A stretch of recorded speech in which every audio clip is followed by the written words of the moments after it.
7ই November 1975 সালের বৈপ্লবিক সিপাহী জনতার অভ্যুত্থান মেজর ডালিম। প্রতিনিধিদের মুখোমুখি অত্যন্ত সাহসী ভূমিকা রাখলেন তিনি। অতি কঠোর এবং যথোপযুক্ত উত্তর দিয়েছিলেন তার নিজস্ব চরিত্রের সাথে সামঞ্জস্য রেখে।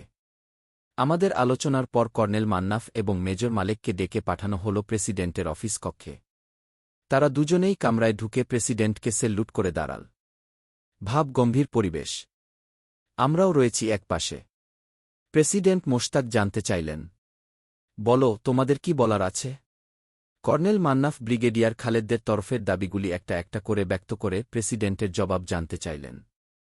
সবকিছু শুনে খন্দকার মোশতাক ধীরস্থিরভাবে তার স্বভাবসিদ্ধ ভঙ্গিতে দিতার সাথে বললেন, Well, I have heard you patiently. Go back and tell the people at the cantonment, if they want me to continue as the president, then I shall execute my responsibilities at my own terms for the best interest of the nation and the country.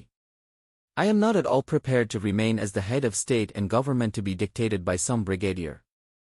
Before anything, I want the chain of command be restored immediately, and Kale should allow my 3 chief of staffs to come over to Bengabhaban without any further delay. Kale should also withdraw the troops from the relay station so that the national radio and TV can resume normal broadcasting at the soonest possible time.